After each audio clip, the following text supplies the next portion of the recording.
Call the Okay, meeting I'm to good now. order. And we're going to do our Pledge of Allegiance.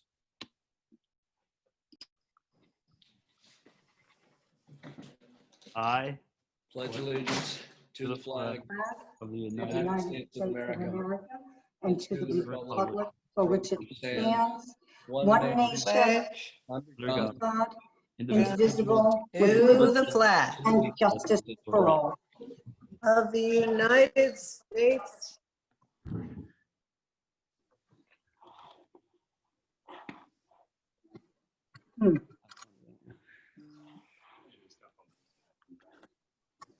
All right, so I will consider a vote to enter an executive session under RGL Section 42465A via roll call. Mariah? Holly Allen. Aye.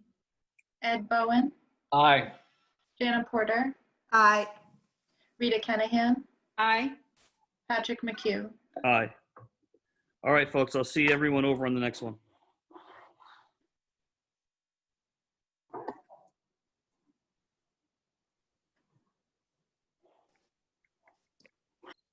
All right, I'm at 7 o'clock. You can let everyone in. Jonathan, I have my full committee here, correct? Just let me know and I'll let everybody in. All right, who's got the cricket?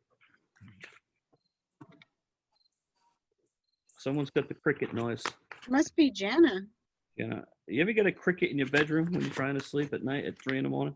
No, what I've got is this weird agenda thing from goboarddocs.com on my screen, so I can't get the rest of you. Yeah, that is irritating, that board docs thing. What the hell is that? I don't know.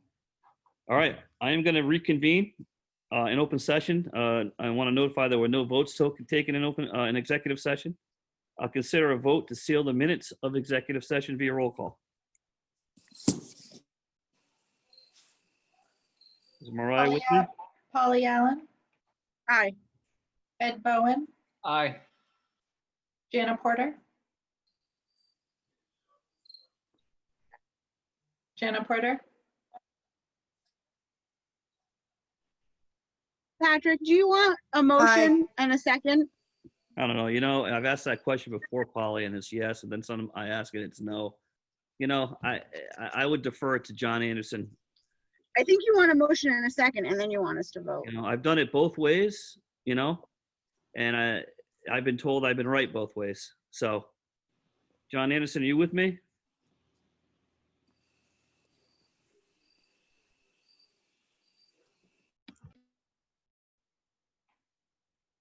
Ian? I just don't want you to get called for No, I think about violation. it. Think about it. John, you with me, Anderson? Can you unmute me? Hi, John. Hi. You're unmuted. So I've got 3.3, consider and vote to seal the minutes of executive session. Do I need a motion in a second, then a roll call, or can I just say, consider and vote to seal the minutes in executive session via roll call? You need a motion in a second. All right, I will consider a motion to seal the minutes of executive session. Do I have a motion? So moved. Do I have a second? Second. Now, John, do I go roll call now, or can I just? Yes. It needs to be a roll call. Okay. So, Mariah, can you give me roll call, please? Holly Allen. Aye. Ed Bowen. Aye. Jana Porter.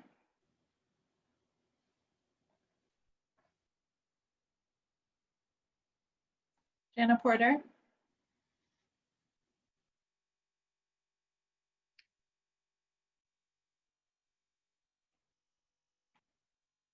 Aye. Rita Kennahan. Aye. Patrick McHugh. Okay. So for the committee and all the professionals here and the people that are on with us, if there's no objections to my committee, I'm going to jump around the agenda a little bit. Are there any objections to that? All right, not seeing any.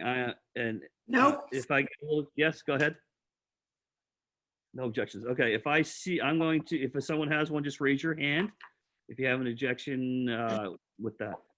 I'm going to jump to 5.2, And 5.2 is update on 2020 school reopening under the superintendent report.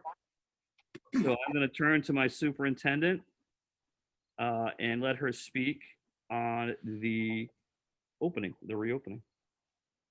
Hey, thank you, Patrick. You're welcome. Good evening. There's quite a bit to report, so I'll just do broad strokes that are very positive, actually. Last Thursday, a 4-member team, hold on, I'm just going to adjust my screen here. Thank you. Last Thursday, a 4-member facilities readiness team who assessed Wilbur McMahon's compliance with the Department of Health facilities guideline. They were on site, they audited our building.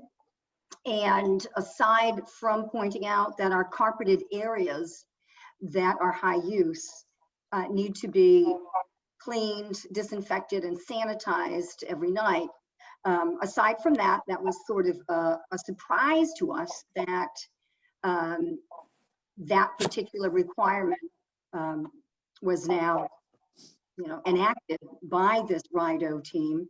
So we came up with a protocol. We bought a fogger and we bought, the disinfectant, sanitizing, 24-hour shelf life right on all of those carpets. So we have that all set. So aside from that surprise that our carpeting was, a liability, we get a thumbs up from that team. And we already have a plan in place. We've already purchased everything we need to sanitize the man trap, for lack of a better term, that vestibule as you first walk in, also the waiting area in the main office for visitors. We also had to swap out fabric seats in areas that will be used by multiple people. And those fabric seats that exist have to be attached to just one person. Like Heather Fitzgerald, Sonia Whip, etc. We can't share our fabric seats with anybody. So that was one surprise. We had a big team on site to greet that RIDO, Rhode Island Department of Health, facilities readiness team, and it went really well. They were on site for a bit, and they also completed a questionnaire. And I had bits and pieces of that questionnaire, as did Jean Dunn, as did Chris Osborne Jr., our acting head custodian, as did Principal Whip. So we all met in the beautifully air-conditioned gymnatorium. We socially distanced, we each had separate tables and so forth, and then a full tour of the building and audit and feedback. So that was last Thursday. Yesterday, we had another team on site. We had a 5-member multi-agency team from the new EDOC, which is the Education Operations Center. And we had a senior member of RIDE, Aaron Escher. He led the team. And then we had 4 other team members on site. We met outdoors in the tent, one of the big tents. We socially distanced. And that was interesting. That was not an audit of our facility. It was more sort of a give and take. I asked questions, Jean Dunn asked some questions, they asked questions of us. Members of that team were from various state agencies. I think it's, coincidentally, 4 members out of 5 are members of the Rhode Island Army National Guard. And so one member of the team was a clinician, an MSW, and she asked us about our health and wellness plan. How are we supporting students during the reopening? How are we supporting students at home who are learning via distance? How are we supporting staff? And the stresses that a pivot to distance learning and live streaming all at once, may activate in them. And so it was a really good visit. It wasn't so much about our facility. It was about the systems in place to support kids, families, and staff. And I was very pleased with that. So they were on site at least an hour. Another member of that team was an RN in the emergency room at Rhode Island Hospital. Another member of that team was a facilities director at a district in our state. and each represented various agencies in Rhode Island. And we got a big thumbs up, nice endorsement. They sent me emails at the end of the day where they answered some of the questions that Jean and I posed. They didn't have answers for when they were on site. And also, for instance, they came up with a protocol within the past week, this team, to disinfect large playgrounds. And so they sent me those protocols last night, and I'll be looking at those with Chris Osborne Jr. and also with Principal Whip and also Nurse Dunn. We were not going to activate that area of our outdoor space for our kids because it's a lot of surface area to clean and disinfect. And we just felt we can't guarantee a safe use of it. But we're going to rethink that piece of our reopening plan and perhaps activate that area if for a small segment of our population, perhaps our preschool. So we're going to look at that. And as you know, guidance constantly changes, protocols are constantly changing. It's good to see that the multi-agency EDOC, Education Operations Center, is staying up to date on new ways to reopen, new ways to use campuses that are not time, money, and labor intensive, generally speaking. So we're going to look at that. Next week, we have the environmental consulting and management company coming on site. They will be performing carbon dioxide metering. So they're going to look at our carbon dioxide levels in all of our classroom spaces, our office spaces, and our discretionary spaces. And why that's important is the higher the carbon dioxide level, the lower the ventilation and air quality. So we want to stay at 800 or below. And so we are not scientists, you know, we did buy a carbon dioxide meter, but we'll use that after we get a baseline reading on every space in our building from this consulting company. The good news is the trust will be splitting the cost with us. So how this came to be is I contacted Chief Petrin. I asked him if he had any carbon dioxide readers. He said, no, maybe reach out to the trust, Lori. I did. And they did get back to me and say, yep, we're going to point you in the right direction. We're going to split the cost, which is a couple of $100. So, you know, our share. So I said, oh, you know, count us in. They'll be on site next week. They can only do those reads when kids are in the classrooms and the classrooms are populated. And we're absolutely sure we're going to get really good readings. Today, our teachers participated in a Zoom at 11, I think it was 11 o'clock to maybe 12:30 or so with Dr. Aaron Bromage. He's a professor at UMass Dartmouth. Principal Whip and I were on a Zoom with him a few weeks ago on a Saturday, and we absolutely loved his messaging. We loved his science. We love the way he can take scientific jargon and concepts and really simplify them for those of us who are lay people. And so all the superintendents in the East Bay really enjoyed our Saturday Zoom with Dr. Bromage, who's become sort of the de facto facilities guru when it comes to infectious diseases and how to mitigate the risk of spread. Obviously, we can't eliminate the risk of going to school, any of the risks of going to school, but he definitely has cornered the market in doing a deep dive since March into, he has a degree in infectious, microbiology and a specialty in infectious diseases, but he's applied his knowledge to this new phenomenon, and that is, how to reopen buildings, private and public buildings, for the use that they're intended for, but with safeguards in place. So 2 weeks ago, he did talk about carbon dioxide levels. Sonia and I were texting during that entire Zoom, and today he also talked about those levels, and many of our teachers participated.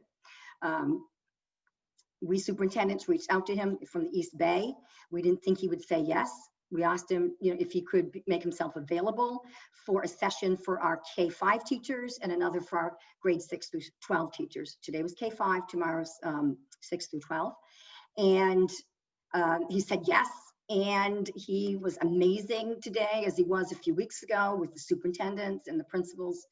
And so he's really into that data point, carbon dioxide levels in a classroom correlate with, fresh air intake and so on and so forth. Now, we're lucky. We're one of the 10% of the school districts in the state that, that actually has a robust new HVAC system. And so each of our classrooms has intake and outtake vents. There's a 100% fresh air turnover within every hour. We have MERV 13 filtering. We're very, very lucky. We don't need a lot of the safeguards that he's talking about, box fans and so forth. The metering of carbon dioxide levels in classrooms, but we still bought box fans. There's more on order, and we're still looking at those levels. We want to ensure our kids and staff members are as safe as we can make them when they're on site. So we are pretty good there. Also, within the past week, our contactless, automatic hand sanitizer dispensers, 60 of them have been installed. I think Chris Osborne Jr. and his team got to most of them. We also had 5 foot pedal activated water dispensers installed within the past few days. We hope to have 2 more up in the middle school. We're going to have the plumbers on site to shut off our regular bubblers or water fountains if you're not from New England originally. And so those are really cool. I had Heather Fitzgerald put some photos up on Facebook of our new hand sanitizing dispensers and our new foot pedal activated bubblers, water fountains. Our reopening plan is something that we are constantly looking at and updating. For instance, today on page 15, I added including visitors to our mandatory mask portion of our reopening plan. So we're constantly updating, and especially as our policy subcommittee with Ed as the chairperson, Ed Bowen, and the vice chair of that subcommittee, Polly Allen, as they come up with reopening related policies, we are, updating our employee handbook that was in draft form for the past several months that we're going to be publishing to the web soon enough once we make some edits and tweaks, and editing that plan. I mean, the reopening plan was always meant to be a living, working draft, and so it lives up there in our reopening section of the website. And I would say every other day at this point, we're updating it. The bus company has had some staffing issues. They had 2 drivers quit abruptly. Those drivers service both Little Compton and Tiverton.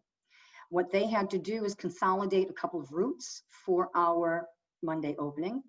I asked for an assurance that that would not affect our social distancing numbers on those buses, and they will not, those numbers will not go beyond the 35 kids now allowed on each bus.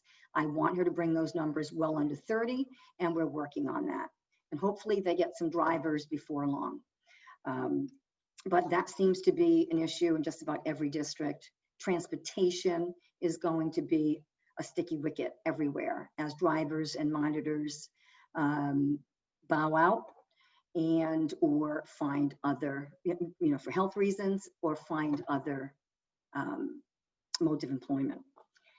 So that's where we stand at this point. Tomorrow, Sonia will send to all families information about our daily health attestation app and ask them to do a dry run tomorrow and Friday so that they see how easy it is. It's a click, click, click, and boom.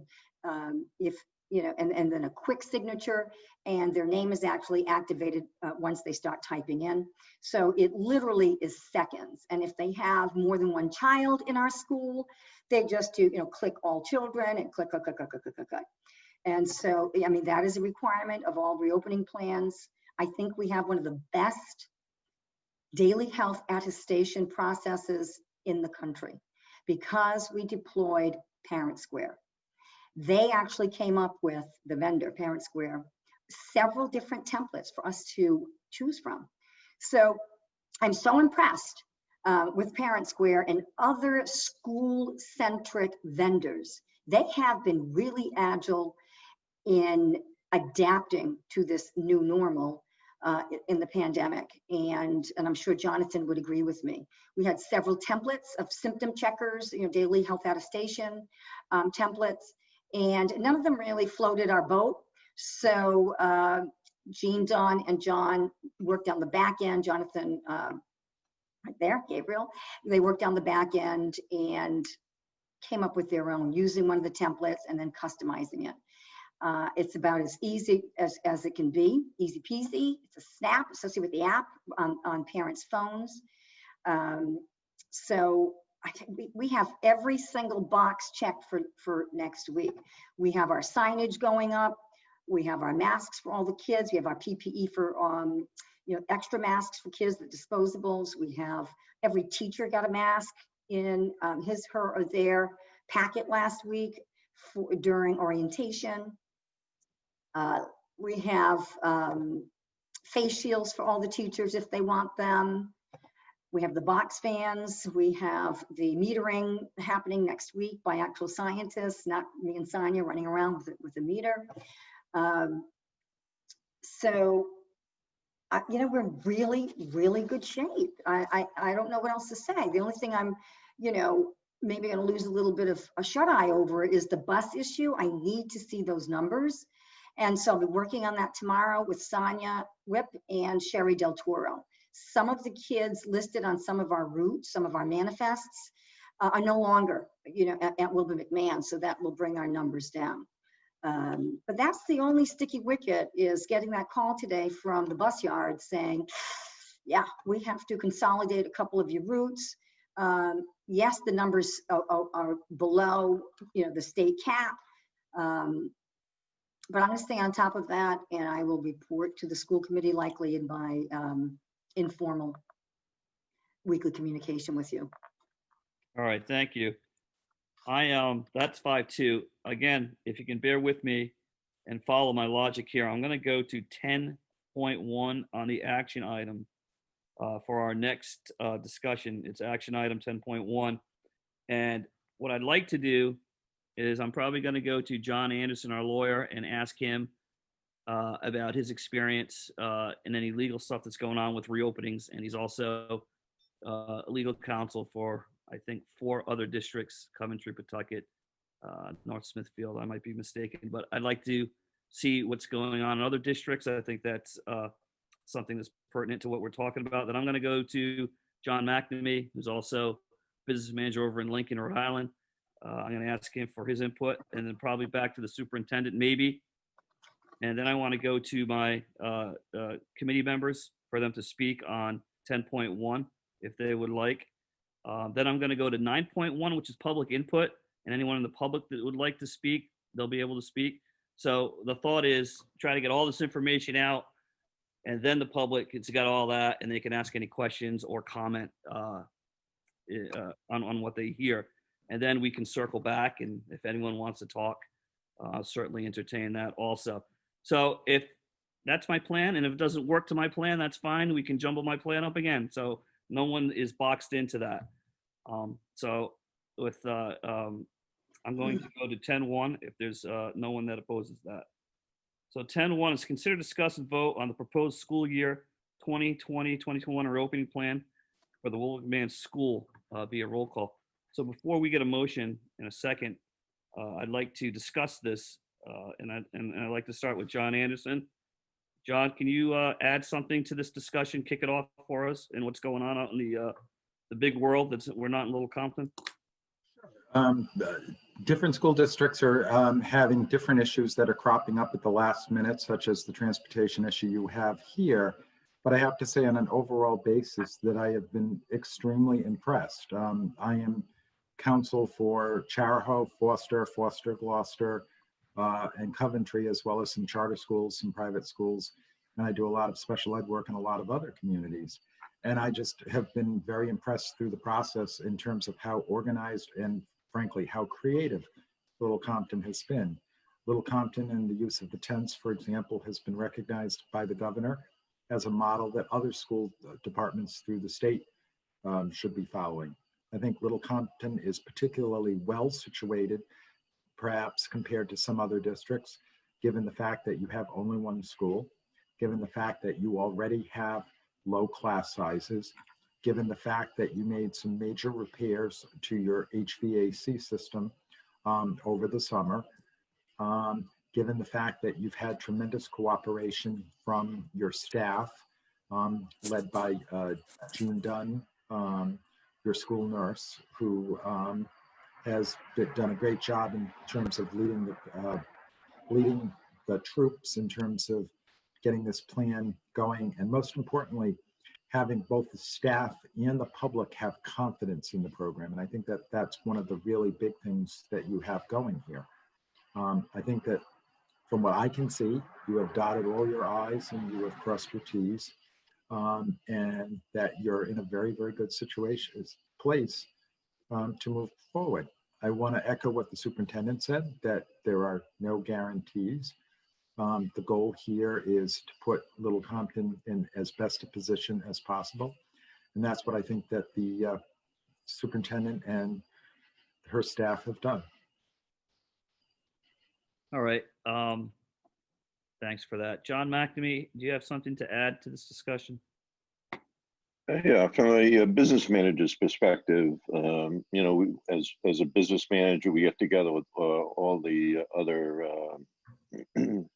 business managers in the state and talk about some of the issues. And clearly, the funding is a concern that everybody has. Clearly, the state hasn't been able to pass a budget for FY21, so there's a lot of uncertainty relative to the budget. But in Little Compton, I believe we're in pretty good shape. We're going to be rolling into FY21 with a surplus from FY20, and we are looking at about $80,000 of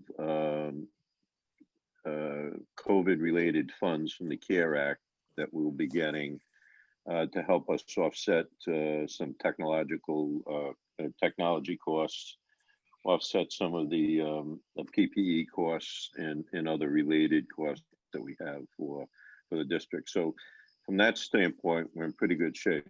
One of the items that I think Laurie didn't mention is that we just found out this week that Little Compton, as well as many other districts in the state, have been approved to provide free and reduced lunch for all students, and it would be all students 18 years or under, similar to the program that we had in place during the spring.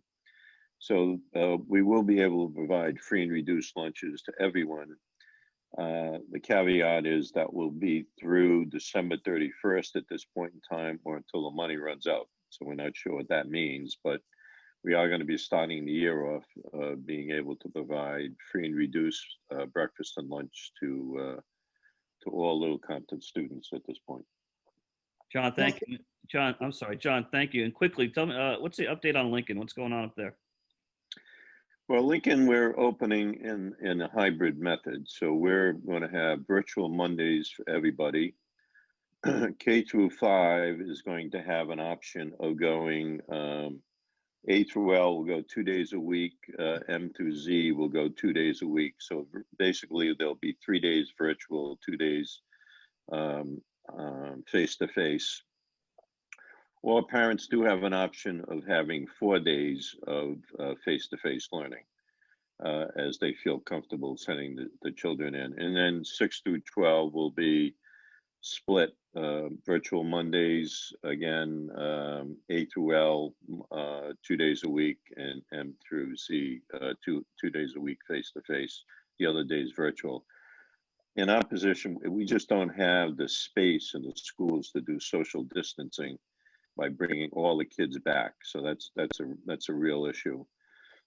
We are still struggling with the buses. They did increase it from, it was starting out at like 24, and they did increase it to 35. So that's going to help us out. And then obviously we'll have parents that'll be driving the kids and dropping them off. So we should have enough buses, but there is a real critical bus driver shortage, and that's a real concern, I think, statewide Thank you. as it relates to transportation. Thank you for that, peer into. So Patrick, could I ask, Yeah, I was just gonna go to the superintendent and then could I I'll ask, go right ahead, go right ahead. no, I just wanted to ask John how long Lincoln is going to do that model? Are they reopening fully at some point? We're going to do it through the end of December at this point in time. Yeah, and Thank you. And just kind of assess it. Superintendent, my major plan was to jump to you if you had anything to add from Yep. that. Thanks. Just the free and reduced lunch. I did send out a message to families yesterday about that, but that is a major support during distance learning and even on-site learning. It's one less thing for families to worry about in the morning, packing lunches, because now they have an added few minutes to do the daily health attestation. So thank you, John, for bringing that up. And thank you, John, also for going through the online training for Little Compton and for Lincoln. Thank you. Thank you. So the committee members, if anyone would like to speak, obviously you can speak now or you can speak whenever you want to speak before I go to public input. Then we'll go back, we'll get a motion, we'll take a vote, whether there's amendments or not. We'll make sure everybody's clear on it. Then we'll do a vote. And if someone in public wants to raise their hand before we do a vote, we'll do that. You know, I've been to many meetings before I got involved, and it's like, oh my God, what are they voting on? What was that? You know, so we're going to make it clear best we can. My intentions will be to make it clear. So if anyone, committee member wants to talk, I would like to speak. go ahead. Thank you. I first of all want to thank our superintendent and our principal and the amazing committee for the hard work they have done on this reopening plan. I don't think anybody could have done a more meticulous job than they have done. But as a school committee member, I have to say that I don't think any school can do a meticulous enough job right now. I think there are too many unknowns. The rates of children contracting COVID are going up. Nobody understands that right now. I also understand that being inside a closed room, the risks of contracting the virus are 19 times higher than being outside. That worries me tremendously. We also understand just recently that the virus is being transmitted by aerosolic particles that stay in the air for hours.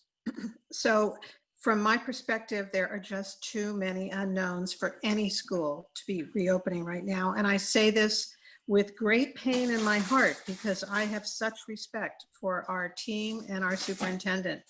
But I think our plan is too soon, too fast. I hear what John McNamara said about delaying the hybrid for much longer than we are, and I wish we would consider that.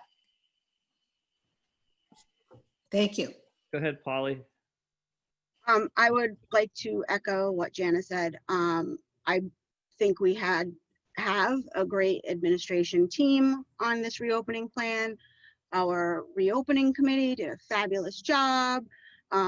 Everybody involved has been working and changing plans as new data came about. But I too agree that the safest, the only real safe way for our children to learn is distance learning. I think our plan of 3 days in, 2 days out, and then vice versa for 2 weeks is just too quick. And being in full back to school within 2 weeks just sounds like there's just going to be so many unknowns and so much danger to our teachers and our students. And my big concern is keeping our teachers and students healthy and their families. That doesn't mean I don't think that everyone did a great job and we don't have the best plan in the whole world for reopening. It's just, in my opinion, not the safest way for our kids to learn right now. Thank you. You're welcome. Pat? Ed, go ahead. Go ahead, Ed. I certainly want to echo the sentiments about the remarkable job that the administration put into the plan. And to harken back to John's comments about Little Compton and our fortunate position that we're in. I think the most remarkable thing about Little Compton's plan is that, as difficult as it is to please everyone, we seem to really have done that, because for those who want to send their children full-time in person, we can accommodate that. For those who want to keep their children full-time at home, we can accommodate that. For those who want to have some hybrid variation thereof, we can accommodate that. And for those who want to just homeschool their children, we've been accommodating that. So I think that the plan that we have, addresses all parents' perspectives and all parents' needs. And I thank the administration very much for their flexibility in coming up with the plan that they did. Thank you, Ed. Anyone else on the committee? Well, that will leave me. Got to be you, top left. I would also like to echo the sentiments on the outstanding job that the superintendent, principal, Nurse Dunn, and others have done. I think that we have the right to provide this quality, safe education, and we're making the school as safe as we possibly can. It's probably safer now than it has ever been. And we also have a choice for our families, as Ed's pointed out. So I also want to remind everyone that this reopening plan is fluid, as stated by the superintendent, and that if we need to make changes on the fly, it has to be made. Changes have to be made, we'll be there. So, but I'm feeling that this plan is very solid, and I thank everyone for pulling it together. Thank you, Rita. So I respect everyone on both sides of this, on the committee and in the public. And I do think that we're being very flexible and giving everybody the opportunity to do what they want to do with their child. And I support the plan, and I support this superintendent and their team. I think it's a solid plan. I am going to go to 9.1, which is public agenda. I'm still on 10.1. I don't know if I'm breaking any rules, but we're going to, someone can make a motion, and we'll figure out how to do that. But if the public would like to speak now would be a good time. And what you would do is you would raise your hand button, and I would see that. And then I would have Jonathan activate you. Is that what would happen, Jonathan? And unmute you, and you could speak. So if there's any hands, now would be a good time to do it. And obviously you can do it later also, anytime. Okay, I don't see any yet. You see any? Mariah? Okay. I don't see any emails. So I'm gonna, we're on 10.1. So I'll consider a motion, and John Anderson, you can help me out here if I bumble through this. I'll consider a motion to vote. You got a hand, got a hand, got a hand. Hold on. Got a hand. Heather McCarthy has a hand. And you're gonna unmute her? Heather, can you hear me? I can. Can you hear me? I can hear you, and you have the floor. So I just want to say, as a fourth grade parent, following the data very closely, I'm a healthcare professional. I'm forward facing with patients every day. I've listened to Dr. Fauci. I've listened to to Governor Raimondo and Dr. Alexander. I feel very comfortable with the plan that the superintendent and her staff have in place. And I also feel very comfortable with everybody having the options. So I just want to state that I think this is a good plan, and I hope that it's given the support going forward. Thank you, Heather McCarthy.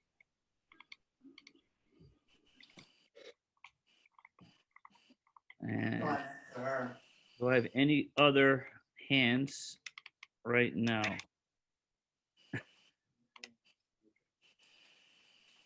All right, I am on 10-1. John Anderson, stand by to help me out. I will consider a motion to vote on the proposed school year 2020-2021 reopening plan for the Wilbur McMahon School via roll call. Do I have a motion? You have a motion. I have a motion from Rita. I will second the motion. We are under discussion right now. John, are you trying to talk? Because I can't hear you. I am not trying to talk. All right. We're just making sure. All right. So I have a motion. And John, what is that motion? Tell me about this motion. What does this motion mean? The motion What's it mean? should simply, it means to approve the reopening plan as presented by the superintendent of schools. Okay, so that's not what it says on there. Does someone need to make an amendment to that motion? Yes, Is that a yes? that is a yes. A yes. So I would like to make an amendment to that motion and to include that we are voting on the, I know I've said the superintendent's plan for reopening, and I think she's told me, don't say that because it's not her plan out of her head. So what is the right wordage for that, superintendent? The reopening planning team and subcommittees that were mandated by RIDE and RIDO and the governor. We had to form a planning team with members from all different stakeholder groups, and we had to also form building-based subcommittees to manage various components of the plan: operations, health and wellness, professional learning, et cetera, et cetera. So I would say planning team and subcommittees. Okay, so John, here we go. So I am going to amend the motion that we have on the table to include, we are voting to approve the proposed school year reopening plan that was made by the planning team and subcommittee teams. I know that's choppy. But it's Mariah, you have accurate. it written. John, should I say something else that you suggest? You're fine. I'm fine. Mariah, you have it? Do I need a motion for that amendment, John? I think you just made it. Do I need a second for the amendment? Yes. Do I have a second to this amendment? I will second that. I have a second to the amendment. So now I have two things on the floor, John, right? You need to vote on the amendment first. Okay, so I'm going to vote on the amendment first. I have a motion. I have a second. I want to vote on it via roll call. Mariah. Polly Allen.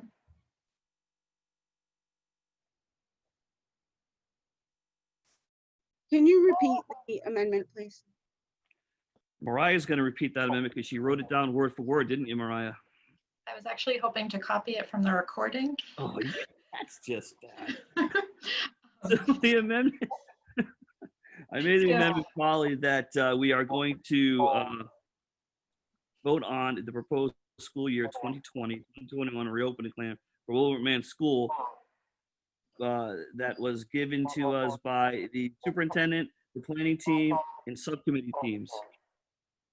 So am I good with that, essentially John? just voting on what the motion is going to be, not whether I agree with the motion? That is correct. Aye. Ed Bowen,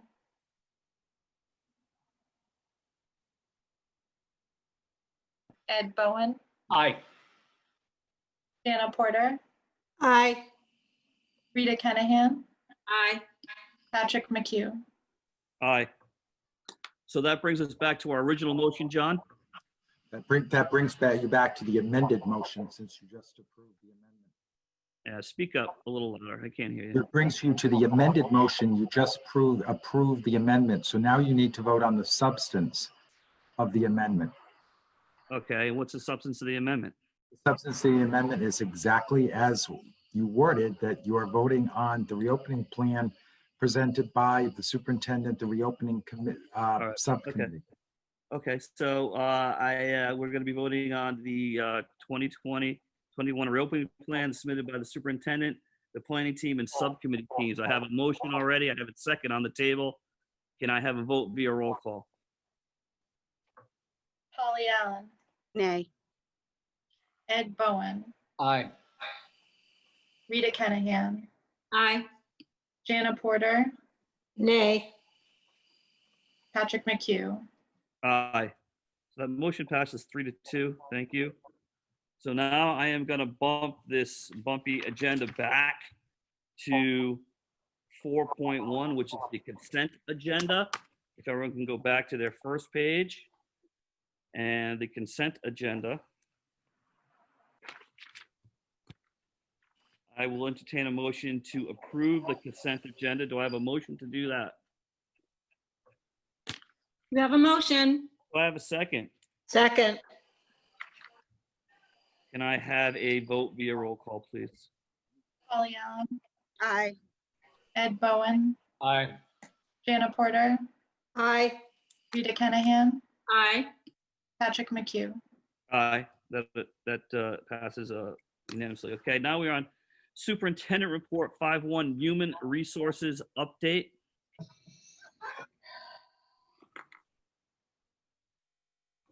Unmute. Anyway, thank you. And I absolutely honor how school committee members, Allen and Porter, view the reopening. I honor all voices and viewpoints on this. It's no easy issue for any of us. Okay, so I'm happy to announce that Deb Lambert and Susie Shaw, our longtime Title I teachers, have signed up for another school year. Welcome back, Deb Lambert and Susie Shaw, Title I, and it's math intervention. And our CRP has been submitted to the state, our consolidated resource plan. And so that's math intervention for our elementary students. Jason Ford and Mike DeLeo will share the head teacher role this year as they did last year. And we feel that is the best iteration of that position, especially now when we really do need two people to cover before school and after school processes and protocols that are new for this reopening. Jessica Higgins. Jessica Higgins did her student teaching with us this year, and she just knocked it out of the park. We're happy to welcome her as our daily on-call certified substitute teacher. It's a one-year appointment. With this pandemic, you know, just in phase 3 at this point, we're reasonably certain we will need more subs than ever for various reasons. And so we needed flexibility that a daily on-site sub could give us. And we did advertise for that position, and Jessica did receive it. Well, thank you, Jessica. If you're out there, welcome aboard. You did an excellent student teaching stint at Wilbur McMahon School. And also we are, you know, just so happy to see you return as a professional amongst us. That brings the, I don't want to get off agenda, but we do have other positions that we have advertised for and we're not having a lot of luck. So we are going to be posting those beyond School Spring. Many people looking for positions, townspeople, they may not know to go to School Spring and, you know, take a gander at openings in Wilbur McMahon. So I think we're gonna start posting some on Facebook. We could use some parents to serve as some temporary teaching assistants for us, and especially around lunch coverage and so forth. So we still have active ads and postings out there. We're interviewing, and you know, we want the best for our kids and our campus. So I think we're going to cast a wider net and not just advertise on the usual online forum, and that is School Spring. We're going to push out into the community.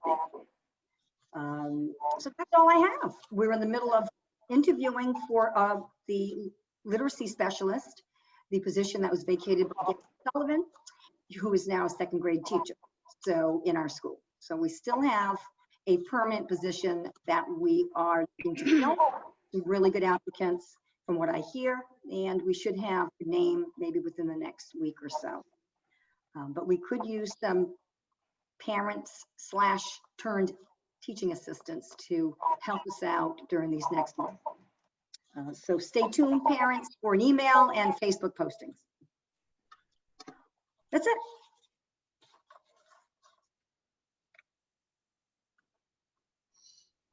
Oh, Patrick's frozen. Oh, I'm sorry, I'm talking here on mute, just like everyone else does, I guess, at some time in these things. 5.3 influenza flu clinics. absolutely. We have our flu clinic dates. So anyone out in the community who wants to write these down, we'll be pushing them out full force.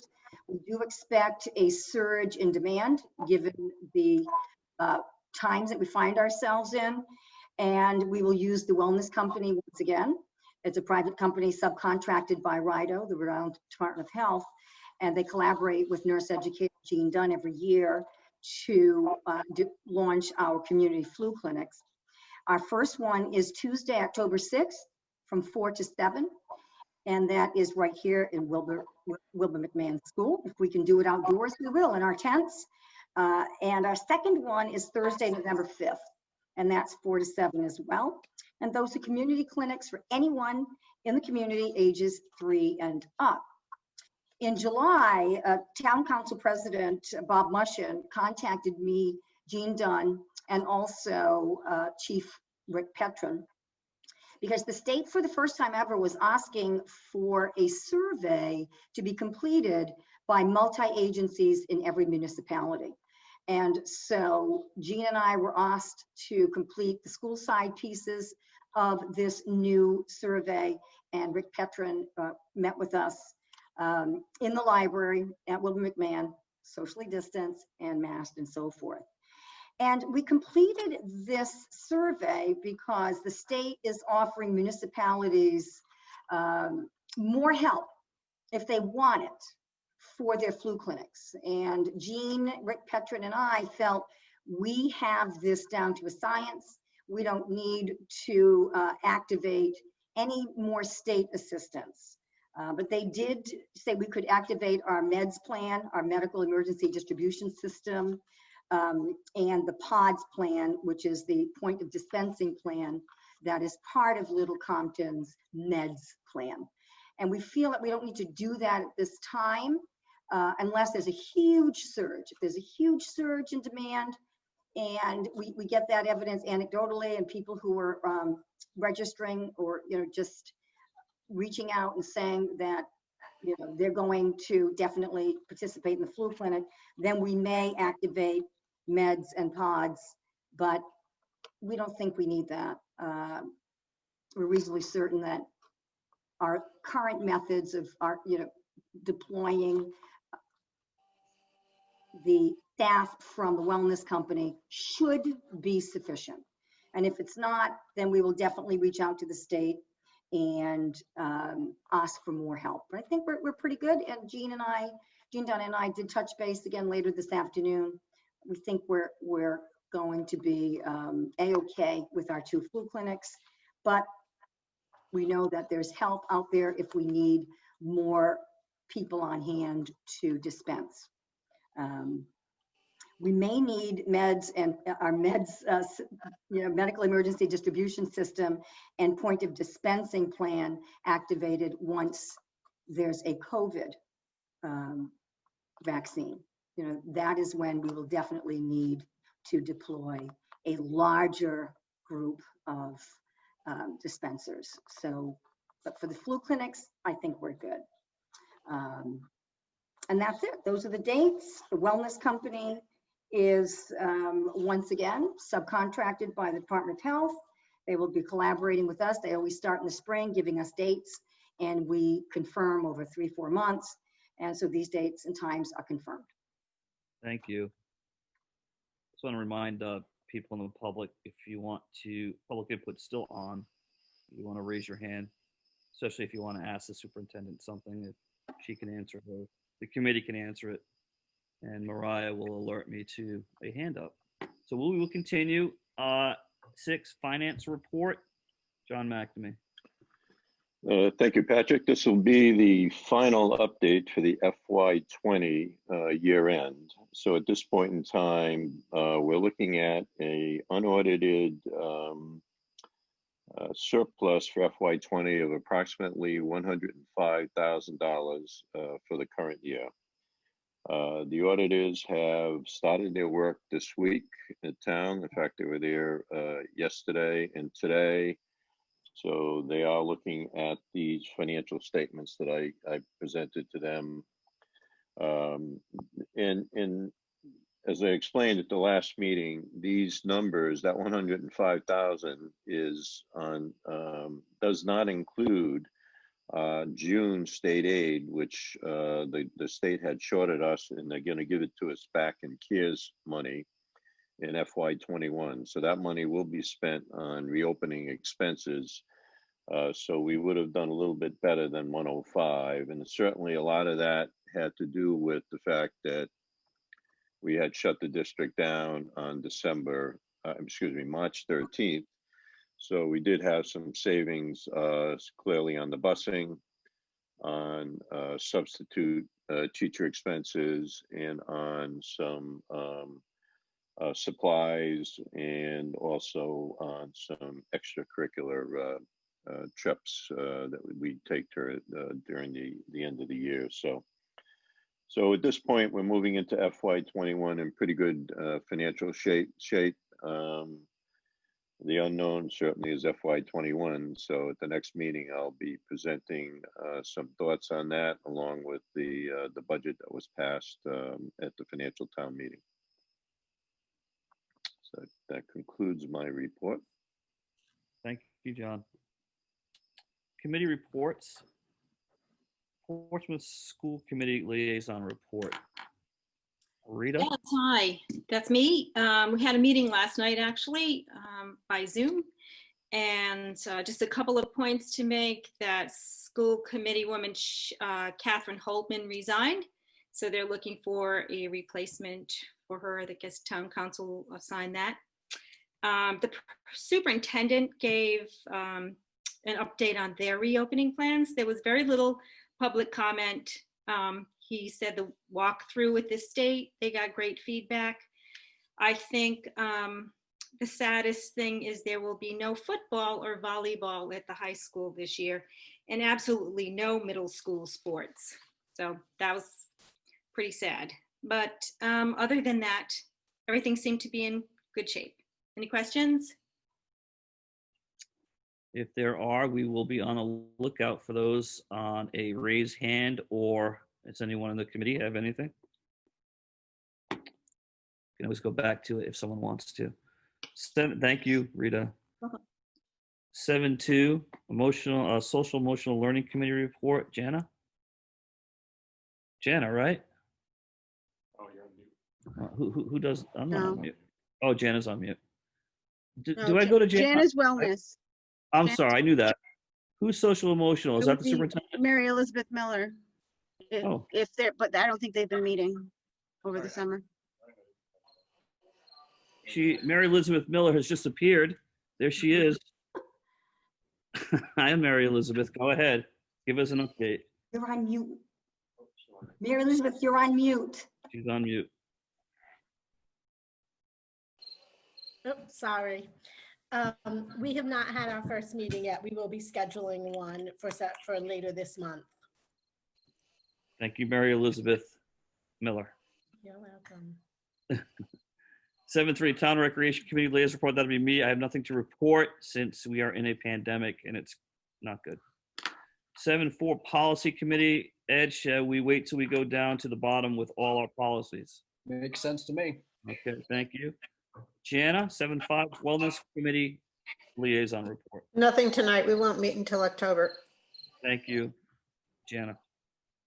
7-6 Oasis Subcommittee Report. We're gonna have a tug of war. Who gets to read this? Oh, I got a hand up. I got a hand up. someone else can read it if they want. The Oasis chair did want to scoot in on my chair next to me and read it, but I thought it would be more Bring professional. him in, please. Is that okay with you, Superintendent Mitchell? He's in the other Yeah. room. He's in the other room. Bring him on The, in. the You wanna do Oasis, it? today, the I think he's- Oasis was transformed. It's gorgeous. Yes. Amazing. I'll just read what he wrote, okay? Go The ahead. Oasis Committee has put in 30 man hours with 7, I'm going to change that to man and woman hours, with 7 different volunteers over 2 mornings to make the Oasis ready for the opening of school. Rob and Mary Mara have donated a very fancy hose reel, perfect for refilling the pond. John Gwynn, lead designer of the Oasis, plans to install some baby bayberries behind the pond once it starts to rain more consistently. Chris Osborne Jr. and I, meaning Jeremy, have developed a line of communication to keep the pond in perfect health. So the one thing the committee thinks would be a good idea is adding mulch to the beds after Thanksgiving. Doing this after frost avoids damage to the ferns and other herbaceous perennials in the garden. Good weed-free mulch can be expensive and we would need to order it and store it soon because mulch is not readily available late in November. So for the first time, excluding Agway visits, the Oasis Committee is asking for funding for 10 yards of aged hemlock to be delivered. The cost should be around $500. Thanks for your consideration, Jeremy Allen, Chair of the Oasis Committee. So Polly, am I on? Mhm. So Polly, can you, when we get down to consider this to 10-10, can you put that on for a future agenda? Can you remember to do that? Oh, I'm gonna be busy, yep. Right? Be busy on that. Write that Yeah. down. Superintendent, I'm sorry, did you want to say something? Just that I was on site today and it was absolutely beautiful. All the weeds, even between the bricks. It is true, Chris Jr. has developed a nice communication framework with the Oasis liaison and that the chair of the Oasis Committee, Jeremy Allen. So yeah, I mean, this summer, everything got fixed. The pump needed to be fixed. There were a couple of mechanical things. And we do have a budget for, school-based budget for the Oasis. I believe it was established maybe 4 years ago or so. And Carolyn Cedric is the keeper of that. So I'll give a tentative thumbs up to the chair of the Oasis Committee and his liaison, his wife, a thumbs up to that request for the 500. So no motion is necessary under 10? Doesn't There seem. is, there's Okay. an Oasis budget already. There Okay, you go. It was established 4 years ago or so. Thank you, ladies. We're on 8-1, discussion about high school contract negotiations. John McNamee, can you update us on this, please? Yeah, so we're going to, as soon as things settle down, we'll be putting a draft together of an RFP to go out. So I would anticipate that probably at the October meeting, we can have a draft available for discussion. John, who's involved in that RFP? Yourself and who else? Well, I'm I'm sure that the superintendent will be involved because we want to include some information relative to the school and the students that we're sending. So it'll be a team effort to put that together at this point in time. So we have We a do have a subcommittee. we, Yeah, we do have a subcommittee. subcommittee, so it may be advisable to get a subcommittee together to review that before bringing it to the full school committee. Okay. Any other questions on that one? I got a hand. Not seeing a hand. 9-1 is public input. I'm back to that again. Just raise your hand function, and we will attempt to answer your. I have a hand. You've got a hand. I got a hand. What do I got? I got a hand? Mike Roach's hand. Bring it on in. Bring that hand in.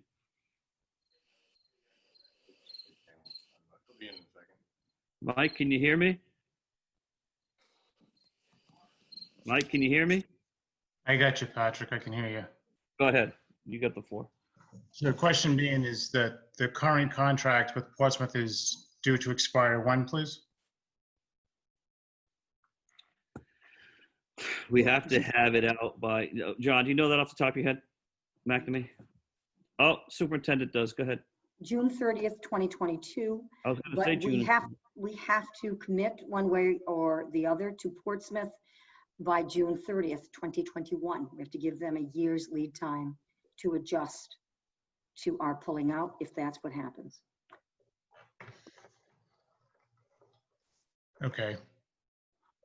So we have a little bit of time, Mike. And what really stopped this, as we were going pretty good with it, was obviously COVID-19.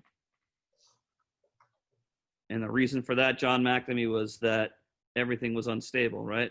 With, you know. Yeah, at this point, we want to be able to have these districts take a look at it, and with everything in such like disarray at this point in time in terms of the opening of school, it's probably not the right time to put it out. So as things calm down, we'll be able to get it out. So that's the strategy, Mike. But it looks like we're going to be moving on it in October. Is there any long-term plan on that as far as deadlines being set and as far as parents being able to be part of this going forward as far as when the decisions are going to be made? Yeah, I think the last time they did this 8 years ago, I think we filled the gym up. So there'll be definitely meetings with when we get the RFPs back from, I would imagine, other towns, not just Portsmouth, and we'll vet them out and we'll hear what the public has to say about it, definitely. And so this final decision will come by June 30th, 2021. I would imagine before that, wouldn't you think, Mr. McNamee? Yes. I think that we have to give notice, I believe, to Portsmouth by June 30th of 2021. If in the event that we don't stay with Portsmouth. Right. So. Okay, thank you. Thanks, Mike. Any other hands? I'm seeing any right now. Okay, we're on 10-2 now. Consider, discuss, and vote to amend the student dress code policy via roll call. This is a second read. This is a vote. I will go to Ed Bowen on this. Thank you very much, Pat. This is amending the dress code to include language about the requirement for face masks because of COVID. And I would point out that the language itself, since the first read, has been amended and has become more prescriptive about the types of face masks that students will be required to wear. But it also includes provisions for children who have difficulties with face masks, et cetera, and the same sort of flexibility that applies to the plan in general applies to the face mask, not in terms of wearing them, but in terms of the school's approach to taking a best practices approach to face masks. I'm happy to defer to the superintendent, or I'm not sure if Mrs. Whip is on, but if anyone has any questions about that, I can attempt to answer them. And if not, I'm sure that superintendent can read it aloud. I can do whatever you'd like. Yeah, let's read it aloud. That's always fun. Okay. All students are required to comply with federal and state laws, which include CDC regulations and guidance, Rhode Island executive orders related to health and safety, Rhode Island Department of Health regulations, town ordinances, Little Compton School Department policies, administrative regulations, and guidance related to public health crises, including COVID-19. The applicable laws and guidance related to the public health crises may change as the public health crisis evolves, and therefore any reference to said laws or guidance will be considered to refer to the most current laws and guidance as enacted or promulgated and will supersede any contradictory language herein. All students at Wilbur McMahon School, WMS, shall be required to properly wear a mask or face covering that is compliant with CDC and state regulations at all times while present in any school building, facility, and anywhere on school property/grounds unless excused by a medical practitioner. All students at Wilbur McMahon School shall be required to wear a mask or face covering that covers the mouth and nose at all times while present in any school building, facility, and anywhere on school property grounds. All face coverings must be disposable surgical masks or multi-layer clean reusable cloth masks. The following masks do not effectively stop droplets from being released and therefore are considered ineffective and unacceptable. Masks with valves, neck gaiters, scarves, bandanas, and other single layer masks, masks with openings, holes, or gaps in the design material, and masks that are wet, damaged, ripped, or torn. School personnel will follow best practices when working with younger students, students with medical or other health conditions, disabilities, or developmental needs on exceptions where needed. Students whose health or safety is put at risk by wearing a mask or cloth face covering are required to provide medical documentation. Should a student need a mask, one will be provided by the school. Any student who refuses to wear a mask or face covering shall be removed from their instructional setting and redirected. If the issue cannot be resolved, the student will be required to participate in full distance learning. So that didn't look that long when you looked at it on the computer, but it was long. And I think thank you for doing that because it's important. I'll speak for myself. I think it's important. I think there's a lot of discussion about masks. And I think what I pull out of that is that you have to have a multi-layered mask. You can't have a single layer. So that's what I get out of that whole thing. So it's important that, it's multi-layered and not just single. Correct. Yeah. So any other comments on that one? Do I have a motion to accept this policy? So moved. Do I have a second? I will second. We are in discussion. Any further discussion? Seeing any further discussion? I will take a vote via roll call from Mariah, please. Polly Allen, Aye. Ed Bowen, Aye. Jana Porter, Aye. Rita Kennahan, Aye. Patrick McHugh. Aye, that passes unanimously. Thank you. 10.3, consider, discuss, and vote to approve the Wilbur McMahon Employee Handbook. I'm assuming this is the first read, or are we on second on this first? My understanding is that this is actually an administrative document. We're not adopting it as a policy. We are just adopting it as the great job that it is. Not very helpful 3 hours later. I'm becoming less articulate, but does anyone want to speak on this? The principal want to speak on this handbook? It started last year and we just tweaked it this year. I think it's in a pretty good place now. It's a good place. Okay. Anyone else? All right. I don't see any vote for that. 10.4, consider, discuss, and vote to approve superintendent compensation. I'm going to make a motion to approve an expenditure to compensate the superintendent in the amount of $9,000 for the fourth quarter of fiscal year 2020 and the amount of $9,000 for the first quarter of fiscal year 2021 for services rendered beyond the scope of her employment arrangement. Do I have a second to that motion? Second. Have a second. Do I have any further discussion with that motion? Not seeing any. We will take a vote via roll call by Mariah, please. Polly Allen, Aye. Ed Bowen, Aye. Jana Porter,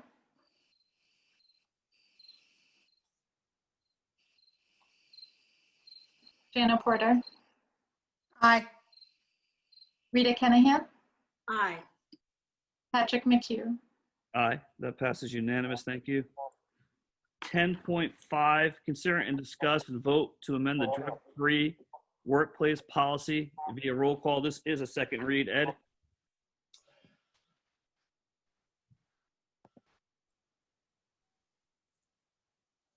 Oh, thank you very much.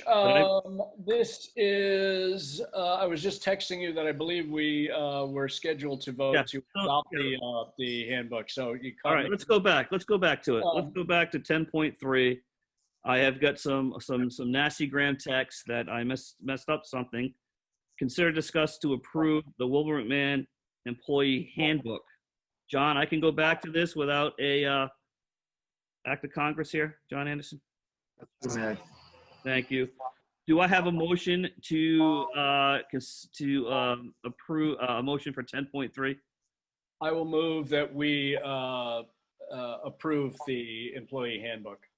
All right. Do I have a second? I will second it. I will second it. I will second it. Mariah, can I? We're in discussion. Any further discussion on the handbook? Sorry, I skipped over that. Can I have a roll call, Mariah, please? Polly Allen, Aye. Ed Bowen, Aye. Jana Porter, Aye. Rita Kennahan, Aye. Patrick McHugh. Aye, that passes unanimous. Thank you for the heads up on that. Back to 10.5. Consider, discuss, a vote to amend the drug-free workplace policy via roll call. Is a second read, and we will be voting on it. Go ahead, Ed. Sorry. Relatively minor, but important. Minor in terms of the amount of language that was changed. Important in that as part of the General Assembly's reassignment of authority in school districts, the superintendent is now in charge. So this it substitutes superintendent for where it had read school committee, and also is up to date in terms of gender inclusive pronouns. Thank you, Ed. Do I have a motion for 10.5? I will move that we approve 10.5. Do I have a second? Second. Further discussion on it? Not seeing any. Can I have a vote via roll call, please, Mariah? Polly Allen, Aye. Ed Bowen, Aye. Jana Porter, Aye. Rita Kennahan, Aye. Patrick McHugh. Aye, that passes unanimously. Thank you. 10.6, consider, discuss, and vote to amend the principal compensation policy via roll call. This is also a second read. Ed?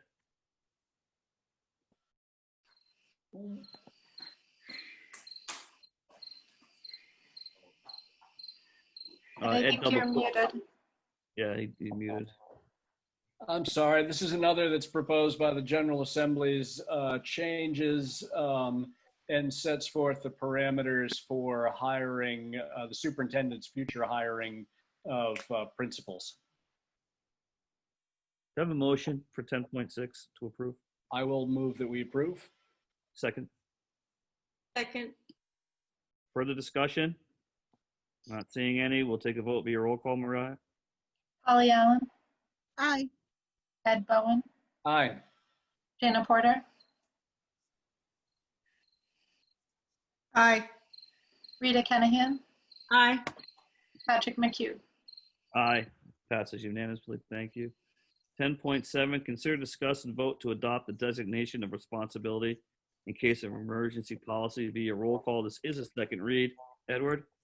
Yet another one that follows from the General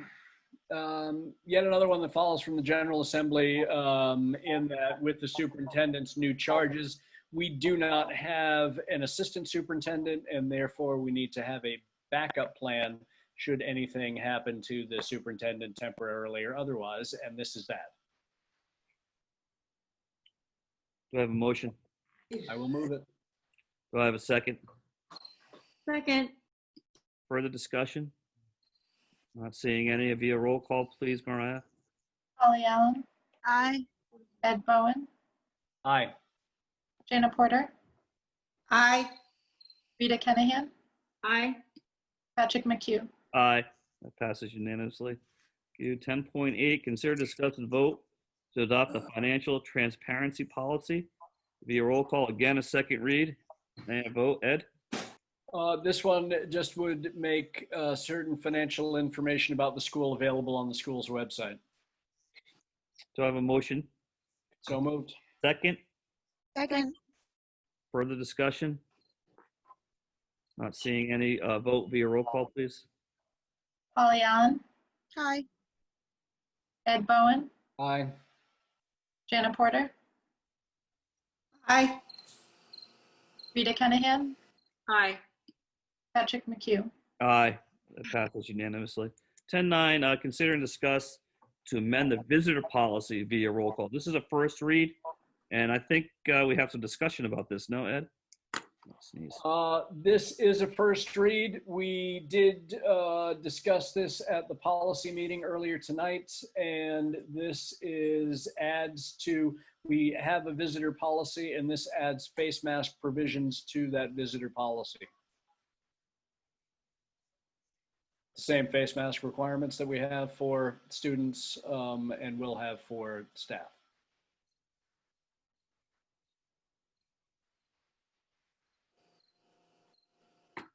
Thank you, Ed. So the visitor policy, we do not need a vote. Any discussion on this one? I'd just like to ask, Go ahead. is there any provision to provide a mask if a visitor shows up and they've forgotten theirs? It did not arise as a subject. I'm sure that we could easily incorporate it before the second read, and it seems wise if someone shows up at the office. My understanding is that visitors within the building are a long way off. I'm not sure what the provision would be if we had a parent who arrived for pickup, for example, and did not have a mask. But that is something that certainly have time, and the policy committee can meet again and take it up before the second read, or we can just amend it from the floor of the next meeting. Sonia, do you want to say something? All I wanted to say is we do have masks available in the office, so that is the reality of what will happen is there are masks. Okay. Can I ask John Anderson, I mean, is it appropriate for me just to amend this to reflect that at this point, and then we've got it done? Yes, if you so wish. May I ask that we just include the sentence, if a visitor does not have a mask, one will be provided for them. I would love to second that amendment. This is just a draft. I don't even know if it needs First read. we can just. Gotcha. Sorry. Jumped the gun there. Okay. All right. Anything else on that one? Thank you. 10.10, consider, discuss, and vote to approve any request for information from administration and or legal counsel via roll call. Do I have any? I would like to make a motion. Go right ahead. So I would like to acknowledge that teachers have also gone above and beyond, not only currently, but since March 13th. And they gave up their April vacation not only gave up their April vacation, but jumped into action in an unknown plan and educated our kids and educated them well, jumping through hoops and barriers and learning new platforms. And I would like to request information on compensating our teachers for their lost April vacation. Will that go, thank you, Polly. Will that go to John Anderson or would that go to John McNamee? Possibly both, I guess. They might both need to weigh in on it. Okay. Do I have a second? Excuse me, Polly. Do I have a second? Second. I have a second. Now discussion. Sorry, that was supposed to be discussion. John or John, who's going to do, who would do that? I can't hear. I think the issue is a financial issue, and since it's a financial issue, how much this would cost the district and how you would measure it in terms of, are we talking an extra week's salary, which is about 3%, or so many days or so forth? Those are all questions I think that the business administrator needs to do the calculation. John McNamee, can you hear me? Yep, I can put something together on that. Okay, so we'll see that next month. Yep. I mean, can I have a vote via roll call? I have a motion on the table. A motion in a second. Mariah, please. Polly Allen, Aye. Ed Bowen, Aye. Jana Porter,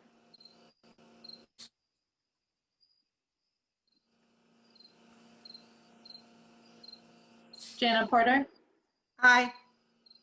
Rita Kennahan, Aye. Patrick McHugh. Aye. That's unanimous. Thank you. 11-1, I will consider a vote to adjourn. Do I have a motion? You have a motion. Do I have a second? Second. Via roll call, please, Mariah. Polly Allen, Aye. Ed Bowen, Aye. Jana Porter, Aye. Rita Kennahan, Aye. Patrick McHugh. Aye. Okay, the meeting is ended. I want to thank everyone. Thank you, committee. Thank you, everyone else. John, and the administration. Thank you. Have a good night. Thank Good you. night. Bye now. Good night all.